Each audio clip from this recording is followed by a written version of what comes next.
إن الحمد لله نحمده ونستعينه ونستغفره ونعوذ بالله من شرور أنفسنا ومن سيئات أعمالنا من يهده الله فلا مضل له ومن يضلل فلا هادي له وأشهد أن لا إله إلا الله وحده لا شريك له وأشهد أن محمدا عبده ورسوله اللهم صل وسلم وبارك على عبدك ورسولك محمد وعلى آله وصحبه ecmain əmmə ba'd. Əziz qardaşlar, bugünkü dərsimizdə müxtəsər, qısa şəkildə sizlərə fədək haqqında danışacağım. Lakin mövzuya keçməmişdən qabaq, mövzu ilə bağlı bir neçə müqəddimə edim, sonra mövzu ilə bağlı danışarıq. Əslində, əziz qardaşlar, fədək mövzusu özü özlüyündə məqsud deyil.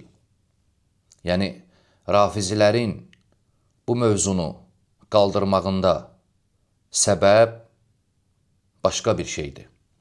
Burada söhbət nə Fatimədir, nə fədəkdir, nə başqa şey. Hədəf, məqsəd, qayə Abu Bakrı vurmaqdır. Rafizilərin fədək mövzusunda yanğısı, dərdi birdir.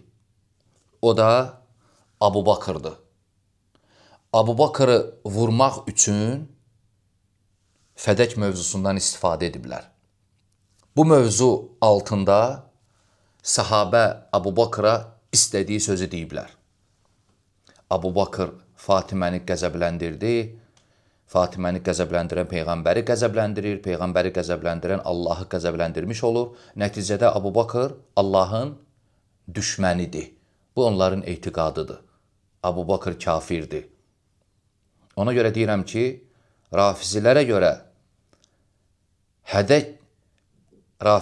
görə fədək mövzusunda məqsəd Abu Bakrı vurmaqdır. Yoxsa orada başqa şeylər elə də mühüm, elə də önəmli deyil. Bu birinci məsələ. İkinci məsələ, fədək, əziz müsəlmanlar,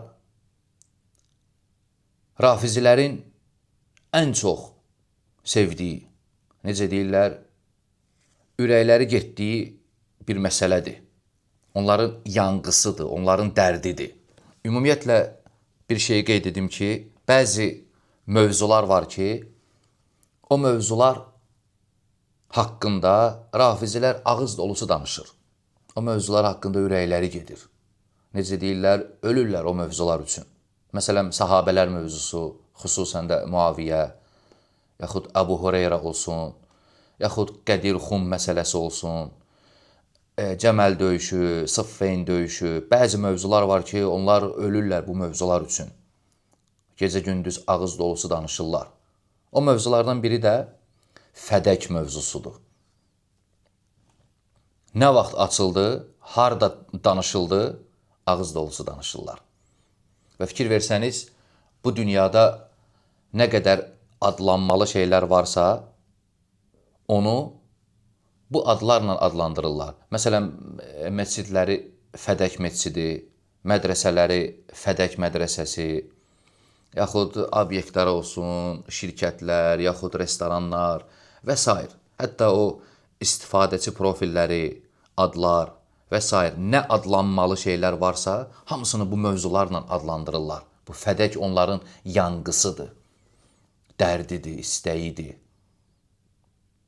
Ona görə də hara baxsan, bu adı, hara baxsanız bu ada şahidlik edə bilərsiniz. Qədirxum olsun, Fədək olsun və s. bu kimi şeylər.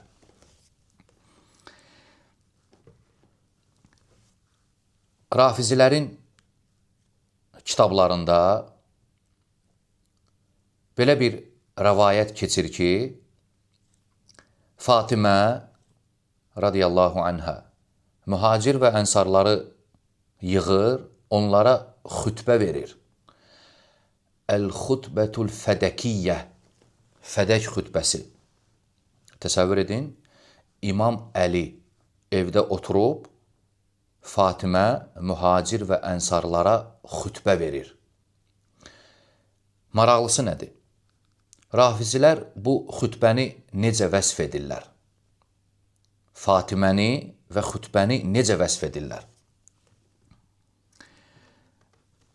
Güya Fatimə xütbədə qəzəblənir, qəzəbli halda xütbə verir, həyəcanlı halda xütbə verir və o qədər qəzəblənir, o qədər həyəcanlanır ki,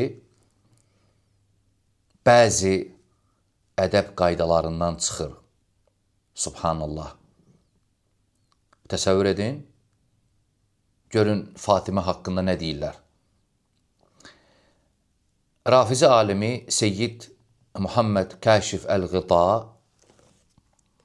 deyir ki, Fatimənin məsciddə mühacirlərin və ənsarların qarşısında oxuduğu uzun və möhtəşəm xütbə o qədər həyəcanlı idi ki, ədəb sərhədlərindən çıxmışdı. Rafizi alimi deyir. Muhammed Əl-Məs'udi Rafizi alimi özünün yazdığı Əsrarul Fatimiyyə kitabında, kim inanmır gedib baxa bilər. Kitab bizdə mövcuddur. İnanmayanlar, istəyənlər gedib baxa bilər. Görün, Fədək xütbəsini, Fatimənin verdiyi xütbəni necə vəsf edirlər. Məs'udi deyir ki, Bənu Həşim və başlarında İmam Əli olmaqla öz haqlarını Abu Bakırdan tələb etməyə qadir deyildilər. Düzdür? Neynədilər? Fatiməni qabağa verdilər. Və Fatimə bu məsələni öz üzərinə götürdü. Deyir ki, Fatimə özünün fəzilətinə, şərəfinə və Peyğəmbərə yaxın olduğuna görə bunu etdi. Yəni, güvəndiyi yer bu idi. Qadını qabağa veriblər, təsəvvür edin. Vallahi bu cür də deyir. Deyir ki, İstinədən ilə unusətihə, qadınlığına arxeyin olaraq çıxdı. Mühacir və ənsarlara xütbə verdi. Heysu ən-nisəu əqdəru minər-ricali fi ba'di əl-məvaqif. Çünki bəzi vəziyyətlərdə qadınlar kişilərdən daha bacarıqlı olur. Təsəvvür edirsiniz? Qadınlığından istifadə edib, çıxıb belə bir xütbə verir. Əli də evdə oturur. Allahu Akbar. Görün necə vəsf edirlər. Hətta bəzi rafizilər, görün nə deyib. Deyirlər ki, əslində Fatimənin fədəyi tələb etməsi Əlinin xilafətini geri almaq üçün idi. Yəni, subhanallah, söhbət fədəy söhbəti deyil. Söhbət xilafət söhbətidir. Həmin bu Rafizi alimi Muhammed Əl-Məs'udi görün nə deyir. Buyurur ki, şübhəsiz ki, Fatimə fədəyi yalnız bir bəhanə kimi istifadə etdi. Bəhanə kimi istifadə etmişdi. Niyə? Bu yolla Əlinin xilafətini geri alsın.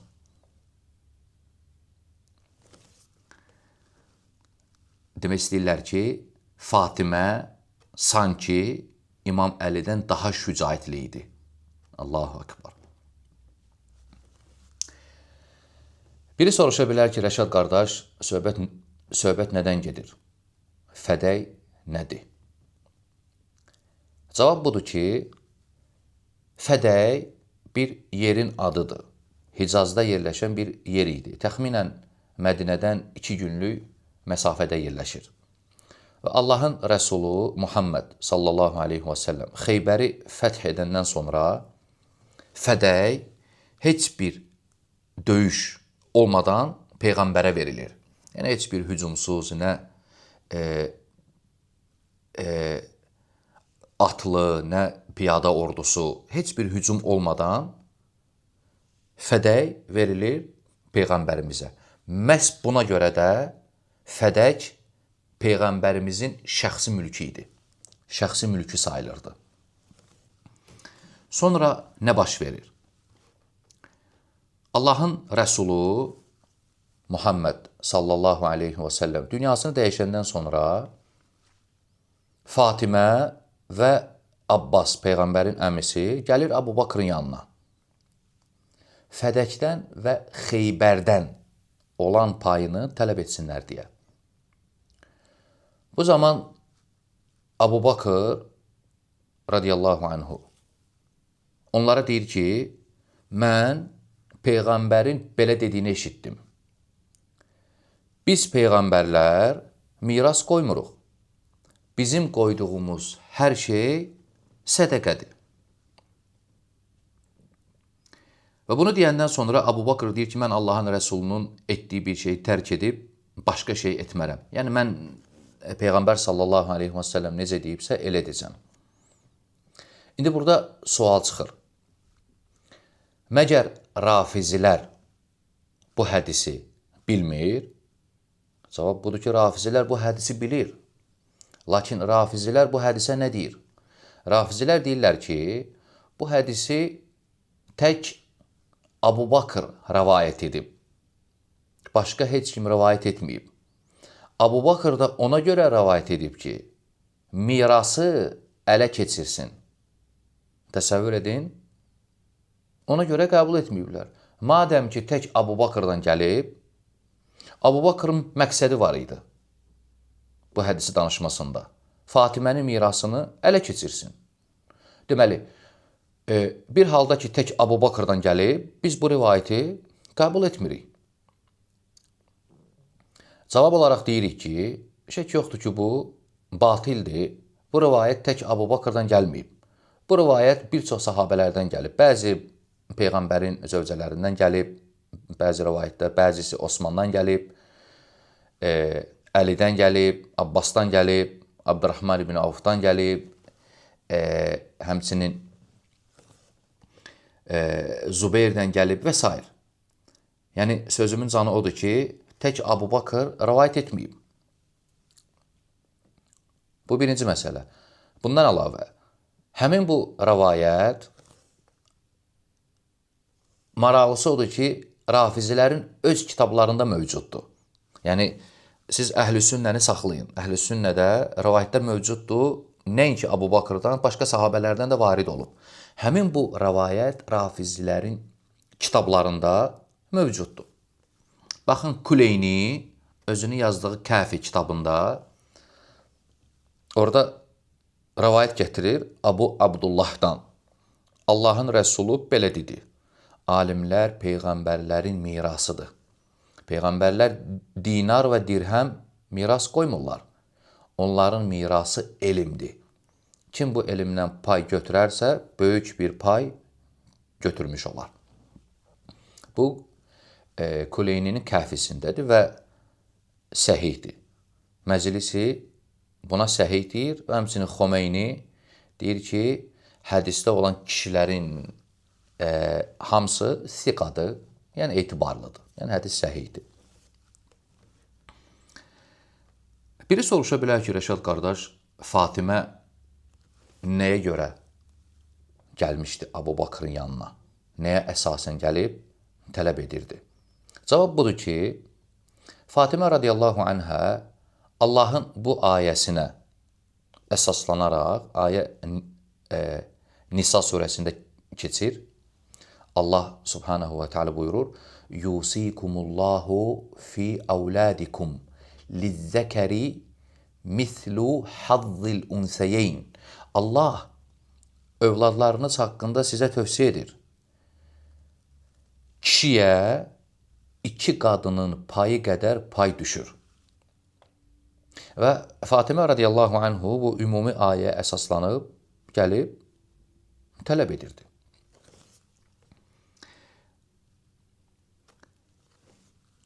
Elə ki, Fatimə Əbu Bakrdan tələb etdi və Əbu Bakr ona məsələni izah etdi və bu aralarında olan diyaloq baş tutduqdan sonra Fatimə Əbu Bakrın yanından narazı halda çıxır və bu narazılığı müəyyən bir vaxt olur və sonra keçib gedir. Və bu barədə danışacağam inşallah qabaqda. Və bir məsələni qeyd edeyim bu məqamda. Ümumiyyətlə, təsəvvür olunmur ki, Əbu Bakr kimi adam, məlum məsələdir ki, Əbu Bakr bütün malını, var dövlətini, mülkünü, sağlığında, hamısını Allah yolunda sədəqə etmişdi.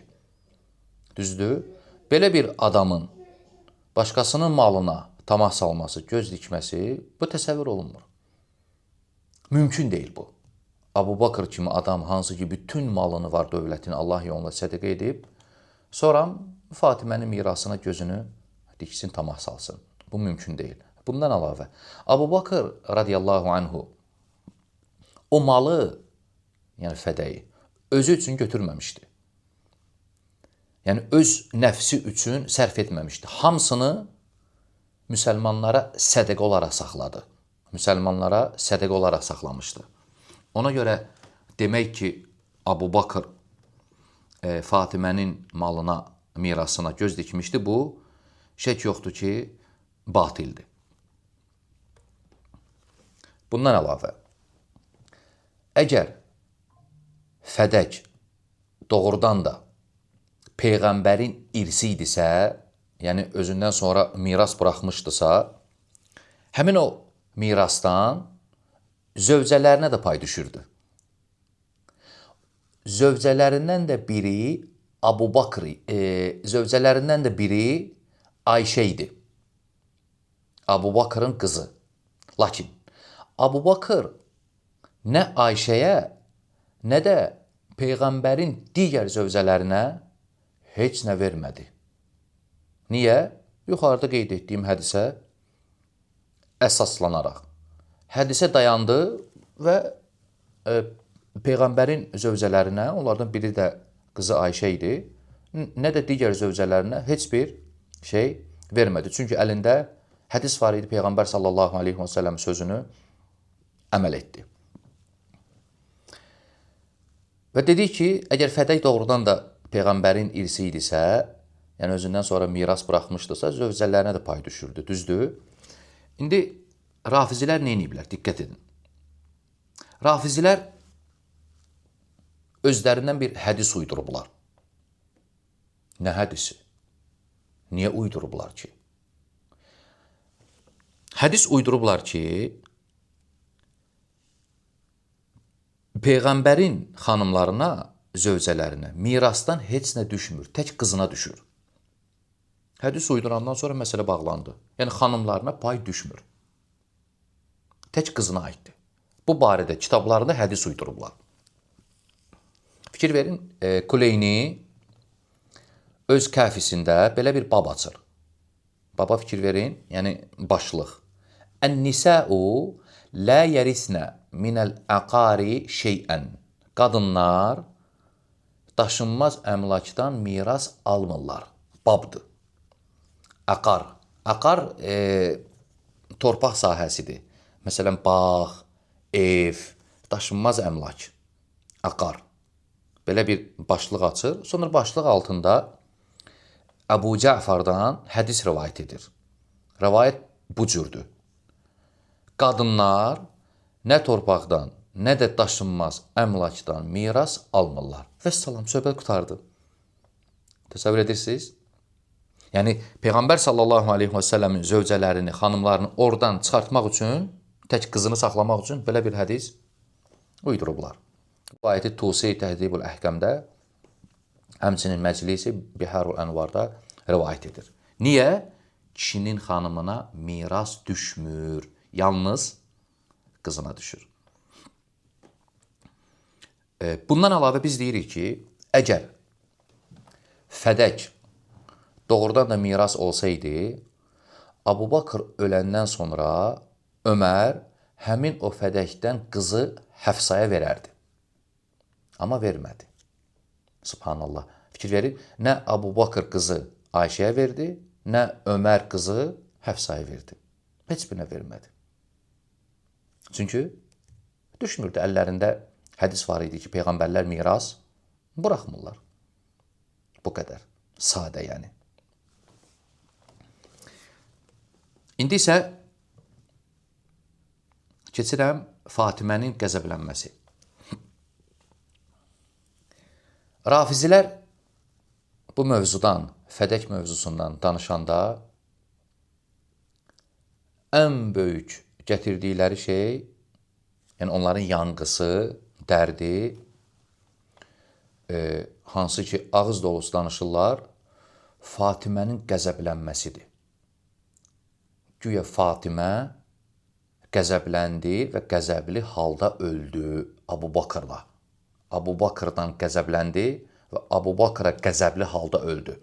Və buna dair Əhl-i Sünnənin kitablarından dəlil gətirirlər. Deyirlər ki, bu hədis sizdə də var. Məsələn, Peyğəmbər sallallahu aleyhi və səlləm buyurur ki, İnnəmə Fatimətu bəd'ətun minni. Fatimə məndən bir parçadır. Fəmən ağdəbəhə fəqət ağdəbəni. Kim onu qəzəbləndirərsə, məni qəzəbləndirmiş olar. Deyirlər, vəssalam. Madəm ki, Abu Bakr Fatiməni qəzəbləndirdi, mirasını vermədi, deməli, Abu Bakr Peyğəmbəri qəzəbləndirir. Peyğəmbəri qəzəbləndirən də Allah qəzəbləndirmiş olur. Vəssalam, beləliklə də Abu Bakr Allahın düşmənidir. Lakin söhbət nədir? Əziz qardaşlar, diqqətlə qulaq asın. Cavab budur ki, bu təbii ki, rafizilərin cahilliklərindən irəli gəlir. Məsələ belə deyil. Əslində bu hədis, yəni kim onu qəzəbləndirərsə, məni qəzəbləndirmiş olar, İmam Əli haqqında deyilib.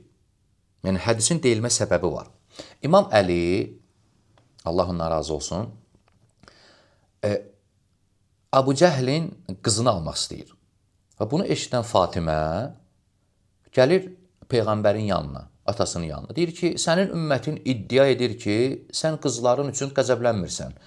Əli Abu Cəhlin qızı ilə evlənir. Bu zaman Peyğəmbər sallallahu aleyhi və səlləm deyir ki, Allahın Rəsulunun qızı ilə Allahın düşməninin qızı bir kişidə birləşə bilməz. Və salam. Əli evlənməyi tərk edir. Yəni bu hadisənin Abu Bakrla heç bir əlaqəsi yoxdur. Bundan əlavə bu rəvayət Rafizi kitablarında mövcuddur, lakin ləfsi biraz fərqlidir. Necədir? Bir nəfər bu Biharul Ənvarda məclisinin Biharul Ənvarında mövcuddur. Bir nəfər şəxs gəlir Fatimənin yanına. Deyir ki, Əli Əbu Cəhlin qızını istəyir. Və Fatimə bunu təsdiq edir, qəzəblənir. Fatiməni qəzəbləndirən kim olur? Əli. Qəzəblənir və uşaqlarını götürür, gedir atası evinə. Təsəvvür edin. İndi burada sual çıxır. Əgər məzəmmətə qalsa, məzəmmətə, qınağa qalsa, ən birinci kim məzəmmət olmalıdır? Əgər qınağa, məzəmmətə qalsa, Əli. Çünki Fatimənin qəzəblənməsinə səbəb Əli idi. Yəni, Fatimə Abu Bakra yox, Əliyə qəzəblənmişdi. Və Peyğəmbər sallallahu aleyhi və səlləm bu sözü dedi. Kim onu qəzəbləndirərsə, məni qəzəbləndirmiş olar. Fatimənin qəzəblənməsinə səbəb Əli oldu. Əbu Cəhlin qızını istəyirdi. Və xəbər tutdu, qəzəbləndi. Maraqlısı nədir? Rafizlərin kitablarında, əziz qardaşlar, ümumiyyətlə Əlinin Fatiməni qəzəbləndirməsi bir neçə yerdə keçir. Mövcuddur. Məsələn, baxın, həm Qummi, həm Məclisi, həm Saduq rəvayət ediblər. Görün, nə rəvayət ediblər? Fatimə, yəni bu rafizlərin kitablarındadır. Bir gün gəlir və görür ki, İmam Əlinin başı cariyəsinin hicrindədir. Dayı demirəm, hicr nədir? Fatimə deyir ki, ey Əbul-Həsən, ey Həsənin atası, yəni Əli, neynirsən, neynədim, yəni bu nədir? Əli deyir ki, ey Muhammedin qızı, heç nə etmədim, deyir. Heç nə etməmişəm. Nə istəyirsən? Fatimə deyir ki, heç nə deyir, icazə ver, gedim, atamın evinə, qəzəblənir, görür, mənzərəni görür, Əli neynir? Mənzərəni görür, qəzəblənir. Və deyir, nə istəyirsən? Deyir, heç nə istəmirəm, sadəcə icazə ver, gedim atamgilə, atam evinə. Və Fatimə radiyallahu anhə icabını geyinir, gedir atası gilə. İndi maraqlısı nədir? Görün, rafizlər buna nə deyirlər? Xoi. Deyir ki, Fatimənin qəzəblənməsinə dair İmam Əlinin feilində, yəni əməlində, o hərəkətində heç bir problem yox idi, deyir. Heç bir problem yox idi. Nə demək istəyir? Demək istəyir ki, Fatiməyə hər əziyyət verən şey haram deyil. Yəni, subhanallah. Abu Bakr olanda, məsələdə, söhbətdə, haramdır, əziyyətdir, məzəmmət olunur. Amma Əli olanda haram olmur. Heç bir problem də yoxdur. Bu cür deyib altından çıxırlar. Vəssalam. Sanki heç nə olmayıb. Deyir, Əlinin hərəkətində, o feilində. Heç bir şey yox idi, deyir. Mübah idi. Belə də deyir. Xoi. Yəni, Fatiməyə hər əziyyət verən şey haram deyil. Yəni, Abu Bakr verdisə haramdır. Əli əziyyət verdisə, yox, haram deyil. Bunu demək istəyirlər. Başqa bir məsələ, biz, əziz qardaşlar, deyirik ki və etiqad edirik ki, Fatimə radiyallahu anhə çox təqvalı qadın idi. Abid idi, imanlı idi və zahid idi, dünya malına zahid idi. Belə bir qadının dünya məsələsinə görə fədək, hüzün çəkməsi ağla sığmır, təsəvvür olunmur. Mümkün deyil ki, Fatimə kimi qadın təqvalı, imanlı, zahid. Bunu dünyadan olan bir şeyi özünə dərd eləsin və ömrünün axırına qədər hüzün çəksin. Biz deyirik ki, bu mümkün deyil. Bu bizim əhl-i sünnənin etiqadıdır. Biz məsələni bu cür qarşılayırıq, bu cür izah edirik. Məsələn, İmam Qurtubi, İslamın böyük alimlərindən deyir ki, Fatimənin Abu Bakrdan mirasını tələb etməsi hədisi eşitməmişdən qabaq idi. Elə ki, hədisi eşitdi, yəni Abu Bakr ona xəbər verdi və salam, bu söhbət bağlandı. Bir daha Fatimə o söhbətə qayıtmadı. Həmçə Qadı İyad rahiməhullah eyni sözü deyir. Deyir ki, hədis ona çatandan sonra rəyindən qayıdır və heç vaxt tələb etmir. Nə özü tələb etmir, nə də zürriyyətindən heç kim bir daha bu söhbətə qayıtmır. Bundan əlavə, məlum məsələdir ki, İmam Əli gəlir xilafətə, xəlifə olur. Düzdür? İmam Əli radiyallahu anhu xəlifə olduğu vaxtı məsələni olduğu kimi saxlayır. Yəni, Abu Bakrın, Ömərin vaxtında məsələ nə yerdə idisə, elə də saxlayır. 4 il xəlifə olur, qayıtmır bu söhbətə.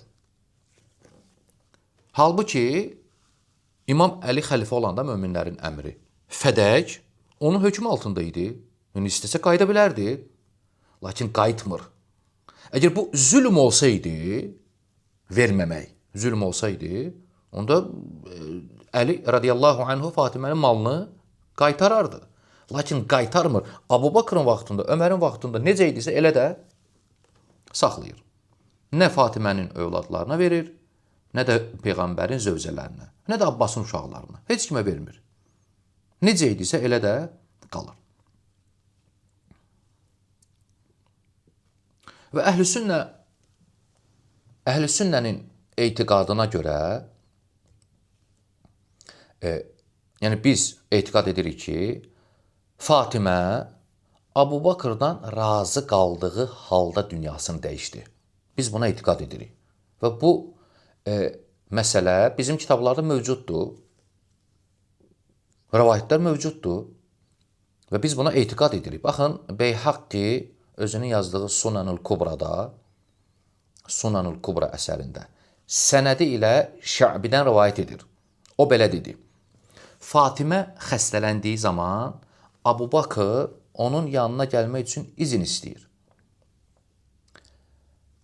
Əli deyir ki, ey Fatimə, Abu Bakr yanına girmək üçün izin istəyir. İzin verim yoxsa yox? Deyir, icazə ver. İcazə ver, gəlsin. Və Əli icazə verdi, Abu Bakr daxil oldu Fatimənin yanına. Və dedi, Abu Bakr deyir, and olsun Allaha deyir, mən nə ev, nə mal, nə də qohumluq münasibətləri üçün tərk etmədim deyir. Mən bunu yalnız Allahın rızası üçün, Rəsulunun rızası üçün və sizin razılığınız üçün etdim. Və sonra ondan razı qalmasını istəyir və Fatimə ondan razı qalır. Bu bizim kitablarda mövcuddur və biz buna etiqad edirik ki, Fatimə radiyallahu anhə dünyasını dəyişəndə Abu Bakrdan razı olur. Lakin burada nə məsələ var? Rafizilər bu məqamda nə deyir? Deyir, sizdə belə bir hədis var. Ayşədən. Ayşə deyir ki, Fatimə Abu Bakrı hicr etdi və ölənə qədər onunla danışmadı. Deyirlər bunu, gecə-gündüz.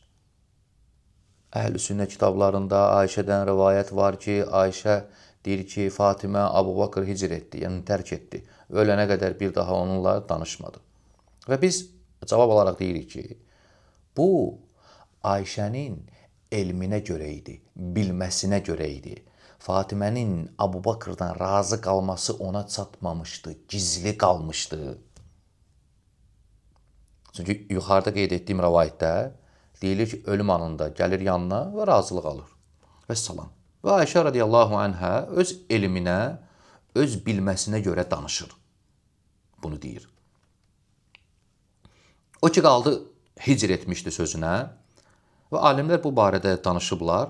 Məsələn, İmam Qurtubi böyük İslam alimlərindən deyir ki, Peyğəmbər öləndən sonra Fatimə çox ağır həyat sürür. Təbii ki, atasının ölümü ona təsir edir.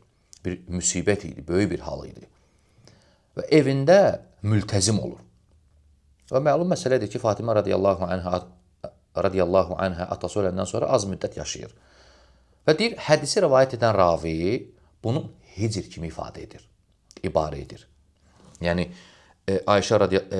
Fatimə bu onun üçün böyük bir müsibət idi, ağır bir vəziyyət idi, evində mültəzim olur. Və bir daha görüşmürlər. Və rivayət edən ravi bunu hicr kimi rivayət edir. Hicr etdi. Yəni, görüşməməyi belə ibarə edir. Yəni, bu var şəriətin qadağan etdiyi hicr, hansı ki, Peyğəmbər sallallahu aleyhi və səlləm 3 gündən artıq hicr etmək qadağan edib. Və Fatimə radiyallahu anhə nə halaldır, nə haramdır, hamıdan yaxşı bilirdi. Lakin görüşməməsini hicr kimi deyiblər. Və burada heç bir işgal yoxdur. Həmçinin İmam Nəvavi rahiməhullah deyir ki, o ki, qaldı Fatimənin Abu Bakr hicr etməsinə, burada hicr görüşməmək mənasındadır. Şəriətin dediyi haram olan hicr deyil. Hansı ki, salam verməmək, üz döndərmək, irad etmək və s. Və bir daha onu danışdırmadı sözü. Bir daha onu danışdırmadı. İmam Nəvavi rahiməhullah, yəni bu bizim etiqadımızdır. Mən qardaşlara çatdırmaq istəyirəm ki, bizim əqidəmiz, bizim etiqadımız bu məsələdə bu cürdür. Rafisilərdə fərqli olsa da, bizdə, madəm ki, bu hədislər bizdədir, bu əsərlər bizdədir, bizim alimlər bunu bu cür bəyan ediblər. İmam Nəvavi rahimehullah deyir ki, bu mövzu barədə bir daha danışdırmadı. Yəni bir daha onu danışdırmadı. Ayşənin sözü ki var. Yəni bu mövzu haqqında, bu mövzu barəsində bir daha Əbu Bakrla danışmadı. Ümumiyyətlə əziz qardaşlar, belə bir rivayet yoxdur ki, deyilsin ki o rivayətdə o hadisədən sonra Fatimə Əbu Bakrla qarşılaşsın və ondan üz döndərsin. Yoxdur vallahi. Çünki Əbu Bakr həmin vaxt xəlifə idi, öz işi var idi, müsəlmanların bütün işi onun üzərində idi və Fatimə radiyallahu anh öz evində idi, mültəzim idi. Belə bir rivayet yoxdur ki, bu hadisədən sonra bir daha Əbu Bakrla Fatimə gəlsin üz-üzə və sübut olunsun ki, baxın gəldi, salam vermədi, üz döndərdi və s. Yoxdur. Heç kim belə bir rivayət gətirə bilməz ki, ondan sonra Fatimə Əbu Bakrla qarşılaşıb. Yoxdur, qardaşım. Bu belə. Bundan əlavə, Rafizilərin kitablarında keçir ki, Fatimə Əbu Bakrdan razı qalmışdı. Razı idi. Bu, nəinki əhl-i sünnə. Rafizlərin kitablarında da mövcuddur. Baxın, Rafizi alimlərindən olan İbnül Meythəm Əl-Bəhrani Nəhcül Bəlağanın şərhində deyir ki, Əbu Bakr Fatiməyə belə deyir, fədəy sənin atanın idi. O oradan sizin üçün ərzaq gətirər və Allah yolunda paylayardı. O necə edibsə, mən də elə edəcəm. Bundan sonra Fatimə ondan razı qaldı və əhdləşdi. Bu Rafizi kitablarındadır. Yəni, hətta Rafizilərin kitablarında mövcuddur. Burada, əziz qardaşlar, mən rivayətləri çox qeyd eləmişəm. Sadəcə olaraq vaxt uzun olmasın deyə əsas şeyləri çatdırıram mövzu ilə bağlı. Yoxsa uzatsaq, nə qədər Rafizilərin kitablarından belə şeylər gətirmək olar. Çox uzatmayayım bu mövzunu. Bəzi şübhələr var. Rafizilərin bu barədə, mövzu barəsində şübhələri var. Əsas, orada bir neçə şübhədir. Əsaslarını bir neçəsini qeyd edeyim. Məsələn, deyirlər ki, ən böyük şübhələrindən Quran ayəsi. Məryəm surəsi 5-ci 6-cı ayə. Görərsən, Rafizi Məryəm surəsində olan ayəni gətirib deyir ki, Peyğəmbərlər öz övladlarına miras qoyurlar. Qoyurlar axı. Bəs deyirsən, Peyğəmbərlər miras qoymurlar. Yəni, başa sala bildim söhbəti. Yəni, biz deyirik ki, Peyğəmbərlər miras, öz övladlarına miras qoymurlar. Onların mirasları başqa şeydir. Rafizi Qurandan ayə gətirir ki, yox, qoyurlar. Məsələn, Allah subhanahu wa ta'ala deyir, فَحَبْلِ مِنْ لَدُنْكَ وَلِيًّا يَرِثُنِي وَيَرِثُ مِنْ آلِ يَعْقُبْ. Mənə öz tərəfindən elə bir övlad bəxş et ki, o həm mənə, həm də Yaqub nəslinə varis olsun. Bunu gətirib deyirlər ki, Peyğəmbərlər öz övladlarına miras qoya bilir. Yəni, Zəkəriyyə Peyğəmbər deyir, subhanallah. Cavab. Biz deyirik ki, düz gəlməmişsən, qardaşım. Bu ayədə sənin dediyinə dair heç bir şey yoxdur. Ümumiyyətlə, heç bir salih insana, mömin insana yaraşmaz ki, Allahdan övlad istəsin, özündən sonra miras qoymaq üçün. Bu, heç bir salih insana yaraşmaz. O ki, qaldı, Zəkəriyyə Peyğəmbər kimi bir adam. Allahdan övlad istəyir ki, özündən sonra ona miras qoysun deyə. Bundan əlavə, əslində nədir söhbət? Nəyə görə istəmişdi? Əslində, Zəkəriyyənin Allahdan uşaq istəməkdə məqsədi o idi ki, bu işin həqiqətidir. Allah ona bir övlad versin, Peyğəmbərlik bayrağını özündən sonra daşısın. Yəni, burada miras bu mirasdır. Nübüvvət mirası. Bundan əlavə, bütün müsəlmanlar, bu cavabdır ayə ilə bağlı, bütün müsəlmanlar bilir ki, Zəkəriyyə Peyğəmbər kasıb olub, fəqir olub. Yəni, Nəccar işləyib, dülgər. Hansı mülkü var idi ki, Allahdan övlad istəyirdi ki, ona miras qoysun. Yəni, bu cür dua edirdi. Hansı mülkünə görə? Bundan əlavə, irs sözü tək mülkə aid deyil. Yəni, irs, miras gəldisə, maldır və salam. Belə şey yoxdur, qardaşım. İrs başqa şeylərə də işlənir. Məsələn, peyğəmbərlik, nübüvvət, elm, hökmranlıq və s. Hökmdarlıq və s. bu kimi şeylərə də işlənə bilir. Baxın, Quranda Allah subhanahu və teala deyir, ثُمَّ أَوْرَثْنَا الْكِتَابَ الَّذ۪ينَ اسْتَفَيْنَا مِنْ عِبَادِنَا.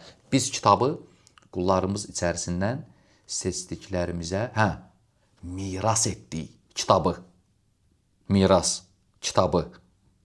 Deməli, irs tək mala aid deyil. Mülkə aid deyil. Başqa şeylərə də işlənə bilir. Quran ayəsi sübut edir bunu. Və sonra gətirdiyim, məsələn, Qurandan rafizilərin gətirdiyi dəlillərdən Nəml surəsi. Nəml surəsi. Allah subhanahu və teala buyurur, bunu da eşitmişəm, gətirirlər dəlillərdən bunu da deyirlər ki, Quranda ayə var. Yox, peyğəmbərlər miras buraxır. Hansı ayədir? Və varithə Süleymanu Davuda. Süleyman Davuda varis oldu. Bəs deyirdiniz yoxdur? Bəs deyirdiniz yoxdur? Cavab. Diqqətlə qulaq asın. Bu ayə, əziz qardaşlar, bu Nəml surəsinin 16-cı ayəsidir. Və varithə Süleymanu Davud. Düzdür? Süleyman Davuda varis oldu. Bu ayənin əvvəlidir. Bu bilirsiniz nəyə oxşuyur? O, bəziləri ayənin əvvəlini oxuyur, arxasını oxumur, dayanır. Məsələn, vay olsun namaz qılanların halına. Ya qardaş, hansı namaz qılanlar, necə namaz? Ayənin ardını oxu ki, məlum olsun sənə. Ayənin ardını oxumasan, vay olsun namaz qılanların halına və salam, namaz qılanlar batdı. İndi bu, Süleyman Davuda varis oldu. Və salam. Qardaş, bir ayənin axırını oxu, gör söhbət nədən gedir, varislik nədir orada, irs nədir orada? Yox, Süleyman Davuda varis oldu. Rafizlərin ayəsidir. Bəs deyirdiniz olmur. Başa sala bildim? Allah subhanahu və teala ayənin əvvəlində görün nə deyir? Söhbət nədən gedir? Və varithə Süleymanu Davuda. Süleyman Davuda varis oldu. Peyğəmbərlikdə varis oldu. Və qal, dedi ki, ya eyyuhən nəs, ey insanlar, ullimnə məntiqat tayr və utinə min kulli şey. İnnə hədə ləhuvəl fadlul mubin. Ey insanlar, bizə quş dili, quşlarla danışmaq, quş dili öyrədildi və bizə hər şeydən verildi. Həqiqətən bu bizə göstərilən böyük bir fəzilət, açıq-aşkar üstünlüyümüzdür, deyir. Deməli, ayə göstərir ki, Süleyman quşların dilini bilmək elmin atasından miras aldı. Söhbət budur. Və bu rafizilərin öz kitablarında mövcuddur, qardaşlar. Rafizlərin öz kitablarında keçir ki, Davud Süleymana elm mirası qoymuşdu. Kuleyninin Kəfi kitabında keçir. Bir onların hamısını zikr etmirəm. Vaxtımız çox getməsin deyə. Yəni, bu onların kitablarında da var. Yəni, Davud Peyğəmbərin Süleymana qoyduğu miras mal mirası deyildi. Hətta sən bunu hüccət olaraq zikr edəsən. Elm mirası idi. Və həmçinin rafizlərin kitablarında var ki, Davud Peyğəmbər çox kasıb olub. Bu da onların kitablarında var. Biharul Anvarda keçir, rivayəti qeyd etmirəm, İmam Sadiqdəndir. İndi burada sual çıxır. Fatimə radiyallahu anhə bilmirdi məsələ nə yerdədir. Hətta bu ayəni dəlil olaraq gətirsin. Şək yoxdur ki, bu ağla sığmır. Başqa bir məsələ. Rafisilər nə ediblər? Görüblər ki, qardaşım, biz bunu sübut edə bilmirik. Miras olduğunu fədək fədəkin miras olduğunu sübut etməkdə aciz olduqları üçün görün nə deyiblər? Nəyə əl atıblar? Deyiblər ki, fədək bir hədiyyə idi, hibə. Peyğəmbər öz qızına hədiyyə etdi. Peyğəmbərin öz qızına Fatiməyə verdiyi bir hədiyyə idi fədək. İndi bunu sübut etmək lazımdır axı. Görün nə ediblər? Bəzi rafizi alimləri adətlərinə uyğun Əhl-i Sünnə kitablarında olan bəzi uydurma hədisi zikr ediblər. Diqqət edin. O rafizlərin dəndənəsi də axı var, onların adətləridir. Yəni Əhl-i Sünnə kitablarından zəif yaxud uydurma hədisləri hansısa bir mövzuda zikr edirlər. Baxırsan ki, hədis zəifdir, baxırsan ki, hədis uydurmadır. Burada indi nə ediblər? Uydurma hədisi zikr ediblər.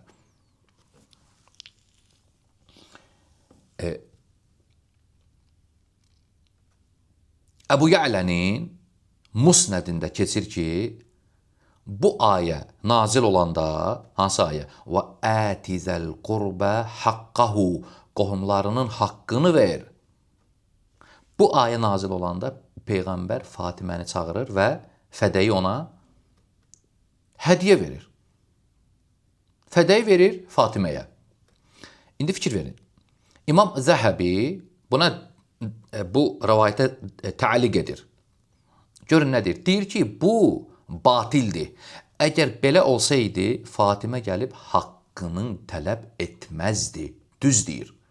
Əgər bu hədiyyə idisə, nəyə görə Fatimə gəlib Abu Bakrdan miras haqqını istəyir? Hədiyyə vermişdi də day.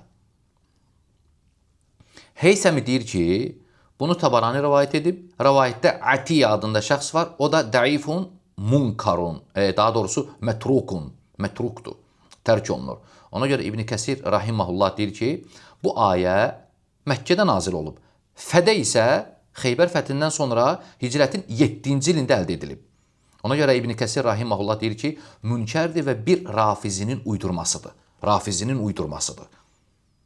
Yəni bu hədiyyə məsələsi batildir, boş şeydir. Lakin rafizlər nə ediblər? Elə ki, mirası sübut etməkdə aciz olublar, deyiblər ki, yox, hədiyyədir, hədiyyə idi, deyir. İndi burada sual çıxır. Ziddiyyata fikir verin.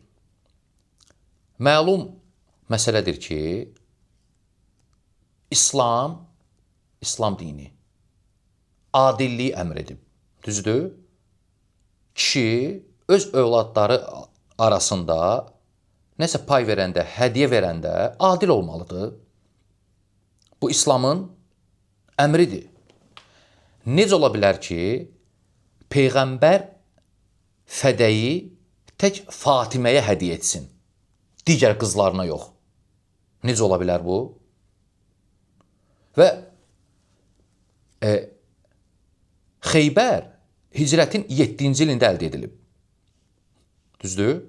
Zeynəb 8-də vəfat edib. Ümmü Gülsüm 9-da vəfat edib. Yəni, hələm qızları sağ idi. Niyə Peyğəmbər sallallahu aleyhi və səlləm fədəyi Fatiməyə hədiyyə edəndə digər qızlarına hədiyyə etmədi? Niyə digər qızlarına hədiyyə etmədi? Niyə adil olmadı qızları arasında? Biri soruşa bilər ki, Rəşad qardaş, hardan çıxartdın ki, insan hədiyyə verəndə, pay verəndə övladları arasında adil olmalıdır? Belə bir şey var. Bəli, qardaşım. Peyğəmbər sallallahu aleyhi və səlləmlə hədis varid olub. Səhabə Bəşir ibn Səd radiyallahu anhu gəlir Peyğəmbərin yanına, deyir ki, ya Rasulallah, oğluma bir bağ hədiyyə verdim. Bağ hədiyyə etmişəm. İstəyirəm ki, sən buna şahidlik edəsən. Və Peyğəmbər sallallahu aleyhi və səlləm deyir ki, buna digər övladlarıma da verdin. Deyir, yox. Deyir, get deyir, fə inni lə əşhədu alə cəvrin. Get deyir, gözümdən it, mən deyir, zülmə şahidlik edə bilmərəm deyir, etmərəm deyir. Yəni, zülmə şahidlik etməyən Peyğəmbər necə ola bilər ki, özü zülm etsin? Necə ola bilər ki, özü zülm etsin? İndi burada başqa bir məsələ çıxır. maraqlı bir məsələ çıxır. Rafizilər bunu nə ediblər? Rafizilər buna nə cavab veriblər? Yəni, nəyə əl atıblar? Rafizilər deyiblər ki, sən demə, Peyğəmbərin Fatimədən başqa qızları yox idi. Tək Fatimə idi. Subhanallah. Və yəlallahil əcəb.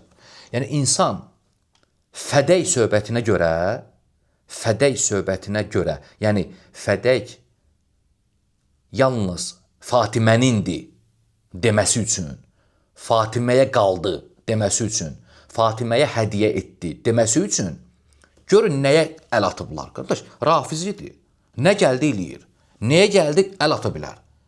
Bu variantdan çıxmaq üçün, bunu izah etmək üçün deyiblər ki, qardaş, Peyğəmbərin digər qızları yox idi ki, Peyğəmbərin elə bir qızı var. Vallahi, indi də bəzi rafizlər çıxırlar ki, o danışanlar, əmmaməli rafizlər, açıq-aşkar, utanmadan deyir ki, Peyğəmbərin bir qızı var. Fatimə və salam başqa qızı olmayıb. Nə var bu söhbəti?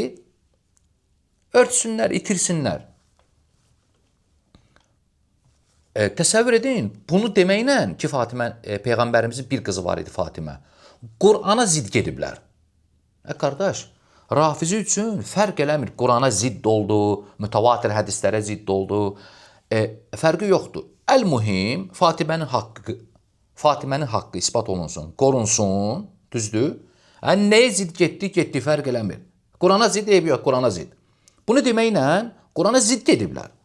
Halbuki Allah subhanahu və teala Qur'anda deyir, Ya əyyuhan nəbiyyü, qul li əzvacikə və bənatikə. Ey nəbi, zövcələrinə və qızlarına de, Qur'an ayəsidir. Demədi, qızına de, qızlarına de.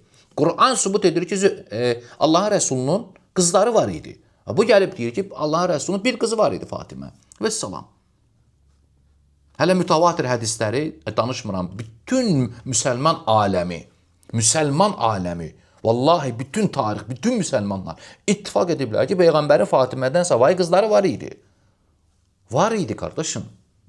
Ümmü Külsüm olsun, Zeynəb olsun və s. İndi burada sual çıxır. Rəşad qardaş, bunu rafizilər hardan götürüblər? Nəyə əsasən deyiblər bunu? Qardaş, Əbul-Qasim Əl-Kufi adında bir rafizi Əl-İstiğasə kitabında bunu deyir.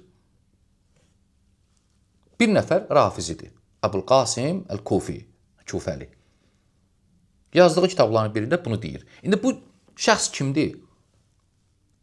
Qardaş, bu şəxs kimdir, nəçidir, fərq eləmir. Kim olur olsun. Bilirsiniz, bu şəxs haqqında nə deyiblər rafizilər? Demədiyi sözlər qalmayıb. Birini deyirəm, bəs edir. Deyiblər, Ələvidir, Əliyə Allah deyirdi. Lakin rafizi üçün fərq eləmir kimdir, nəçidir, neyniyib, hansı əqidədədir. Madəm ki, bu sözü deyib, kişi adamdır və salam, səndən yaxşısı yoxdur. Ona görə biz deyirik ki, şəxsən mənim özümə çox maraqlıdır, çox.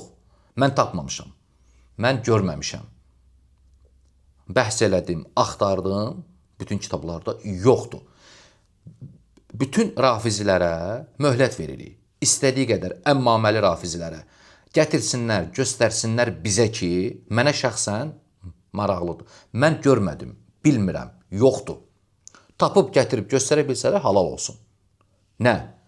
Bu şəxsdən əvvəl, Əbul-Qasim Əl-Kufidən əvvəl, Fatimədən Allahın Rəsulunun digər qızlarının olmasını inkar etsin.